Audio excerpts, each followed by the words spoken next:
Good morning, Ari from Paradigm Threat here, and the topic of today is tripod machines in human history. So what are tripods? Well, if you've read the book War of the Worlds or watched the movies, well, the ones that came out in the 21st century, you would see that there are these giant tripod machines in the story wreaking havoc on London and so forth. And then the story goes, these are Martians from Mars that came here and then they all died from our diseases. Well, that story never really made any sense, did it? So people considered it science fiction.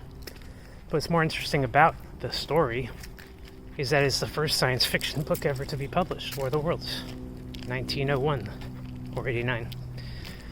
And before that, science fictions were extremely rare, weren't extraterrestrial, and there was no reason to make them because real stories were way better, and there was so many of them.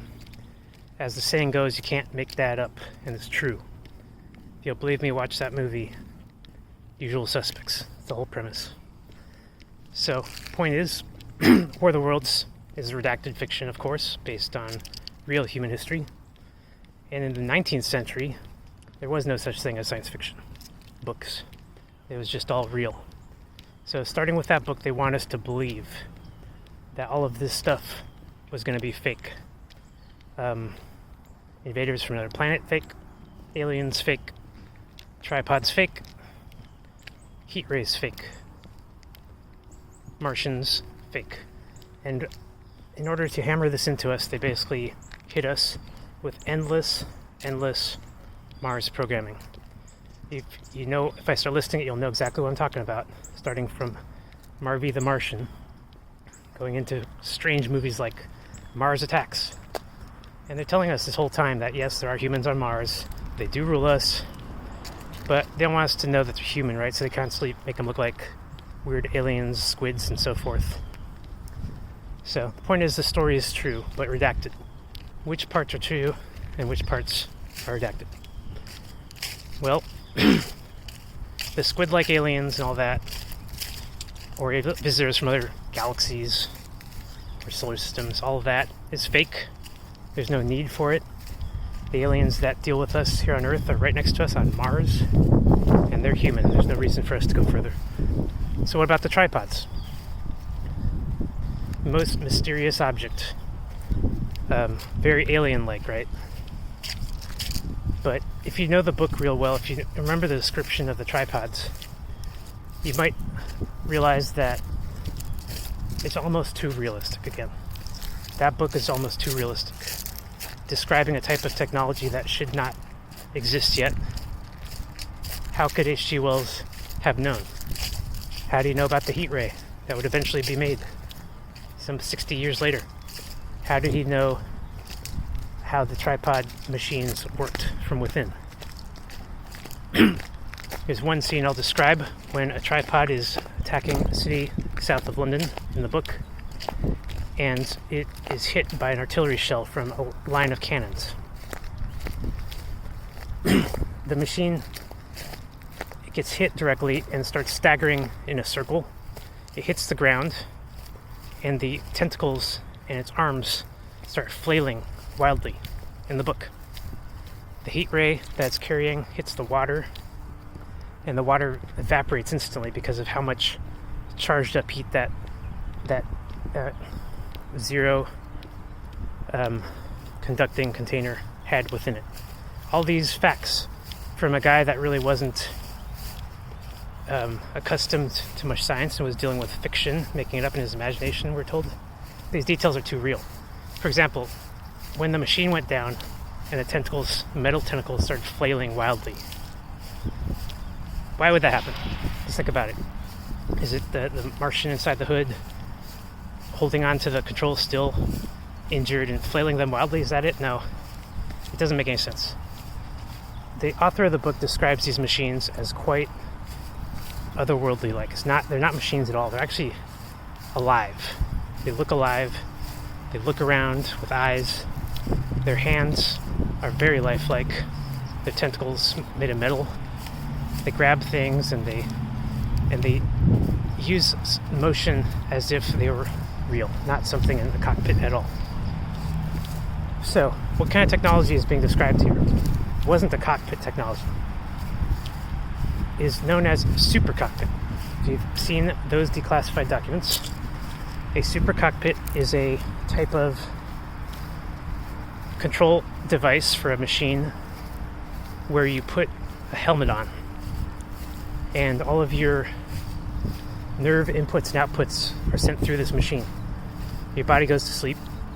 You actually need some life support to keep yourself alive. And and everything that you feel and see, all of your inputs and outputs are transferred to a machine. The machine itself can also feel and see. The machine has electric eyes and metal hands. And if you have 2 hands and 2 legs, if you go into one of these machines, you might have 20 hands and 20 legs. It might take a while to get used to. It might take a while to train somebody. But eventually, you will be able to control these machines like as if they were alive. So that's super cockpit, and it's been described in declassified documents in the 21st century.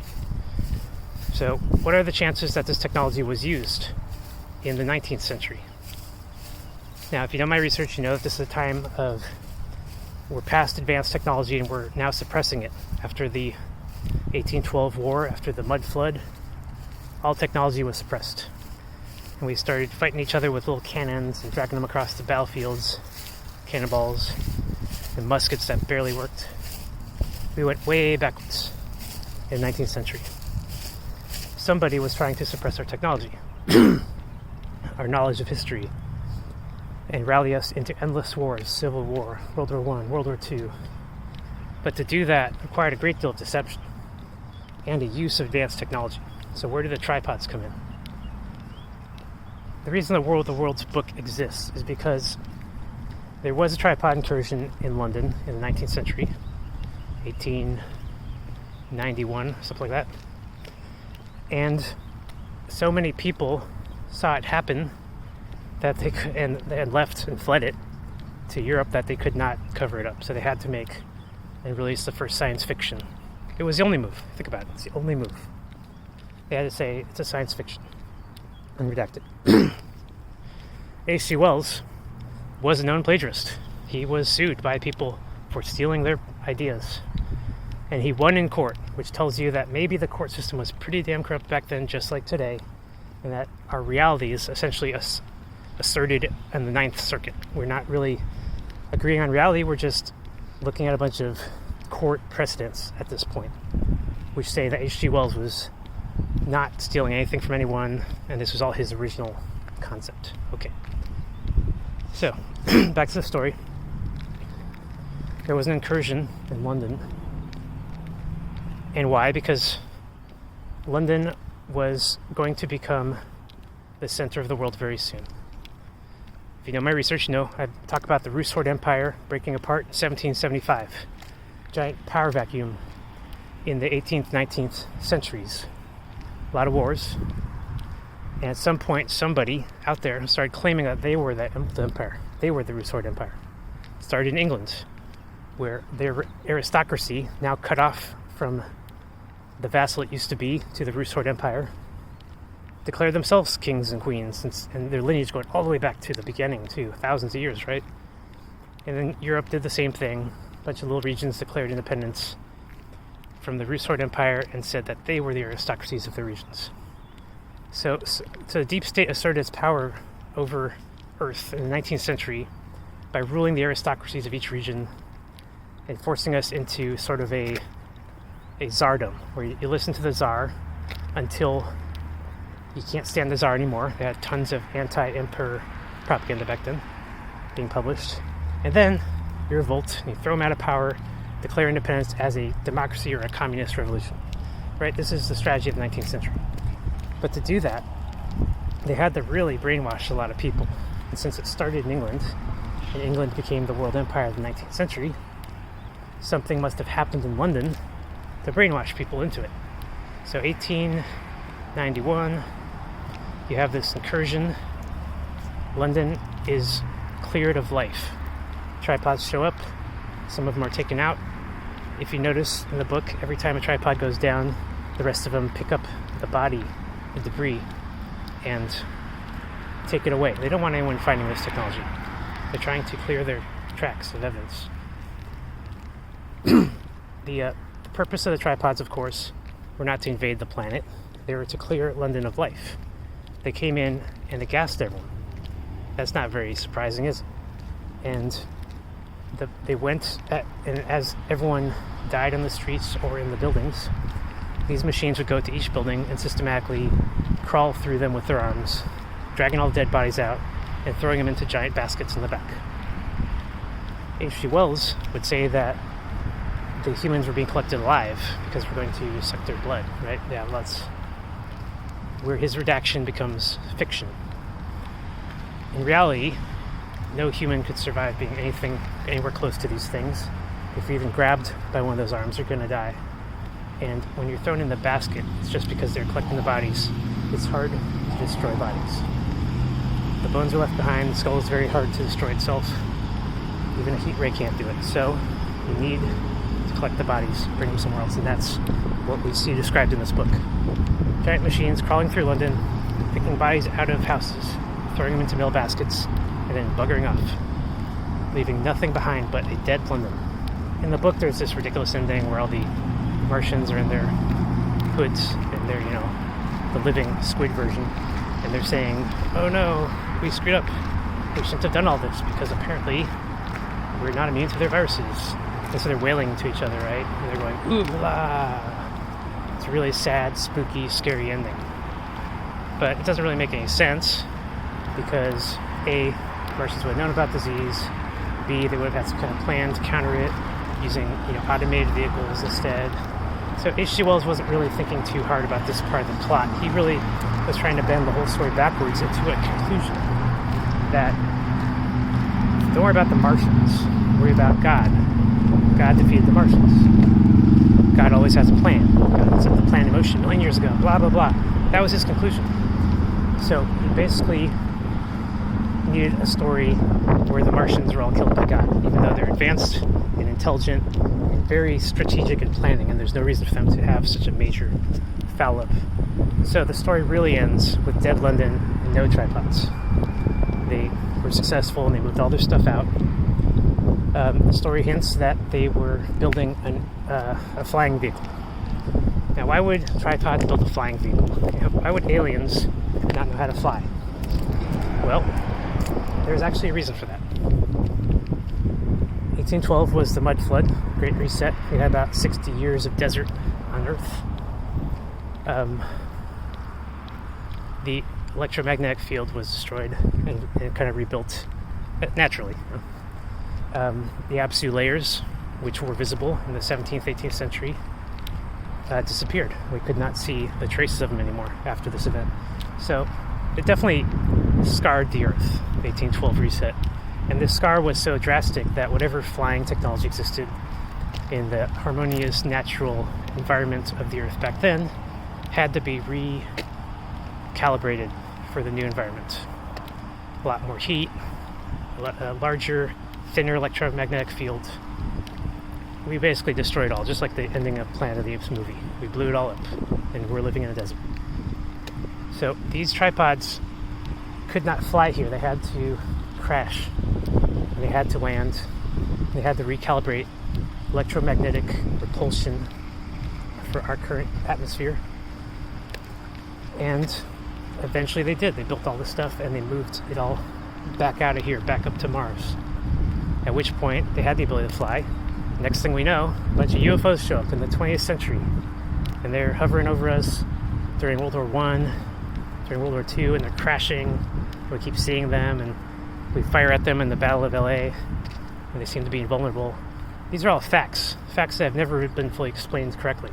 They line up with a timeline of humans on Mars trying to reassert control over Earth after the reset, after the world was basically destroyed and reset. So that's the story for War of the Worlds. Now, how do the tripods factor into Earth history? They probably weren't used in the past, in the distant past, for any kind of warfare. because they're not good at warfare unless they're fighting against a much inferior enemy. We see descriptions of some of this technology in the Bible and so forth. Weapons that use lasers, heat, and lightning.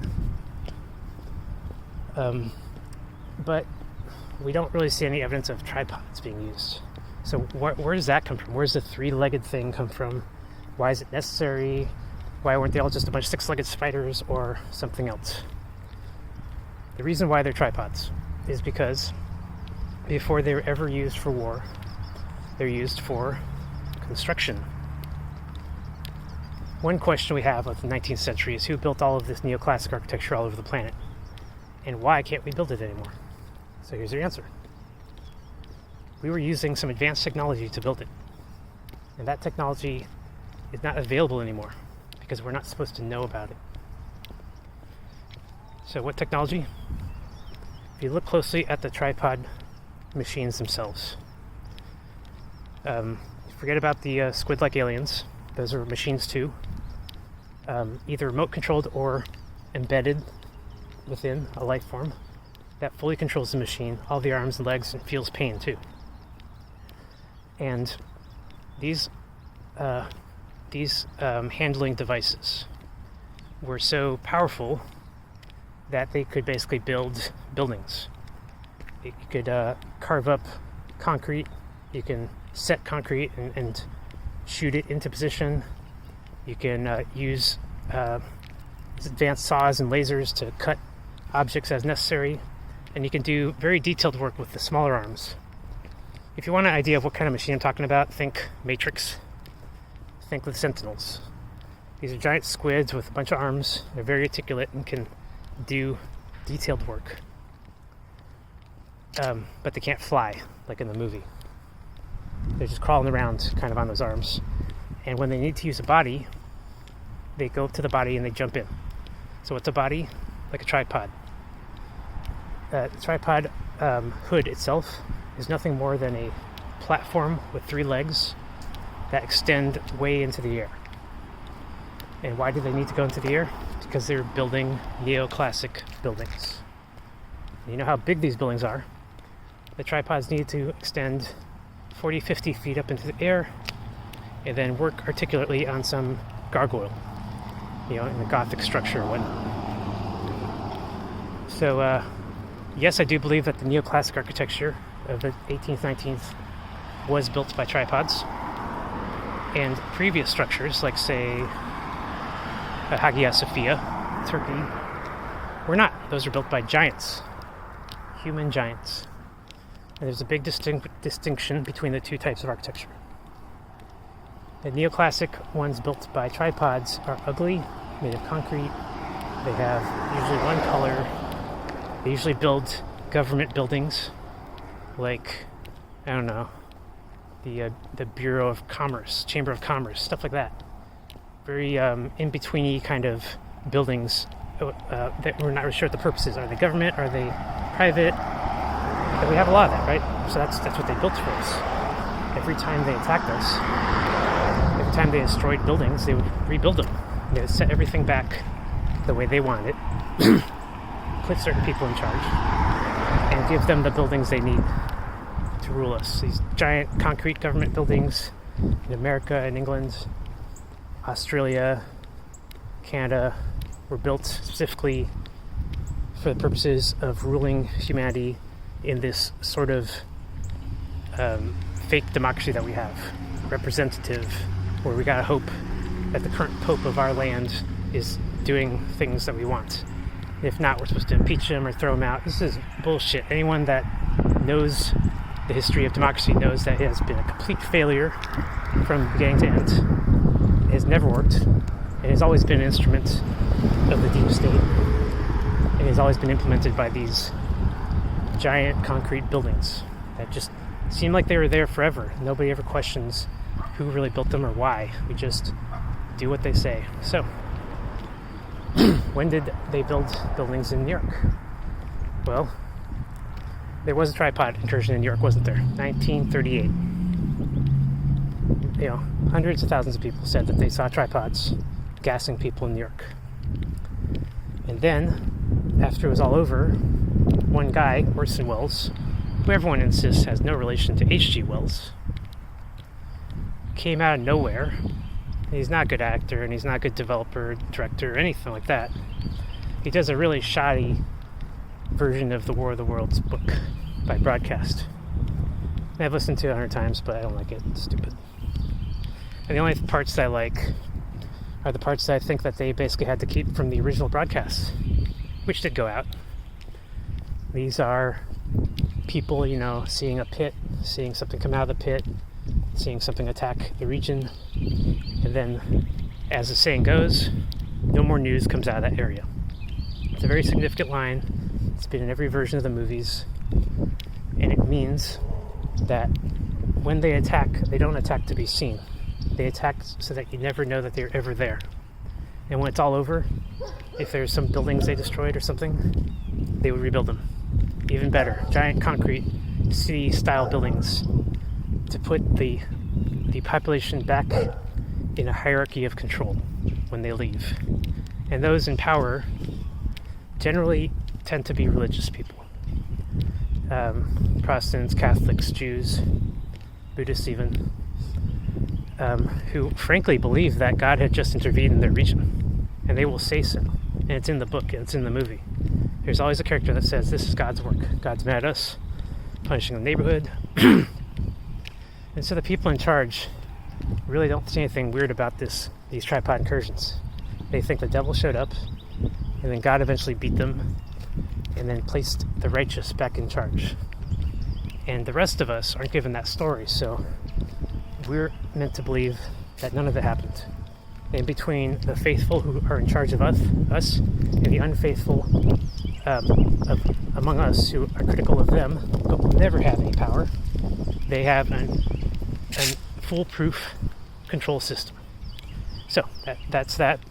These tripod incursions have happened in history, and every time they happened, it was to reassert control over a region, brainwash everyone again, kill all the people who might disagree, get rid of a good deal of the population, and essentially rebuild a government the way they want it.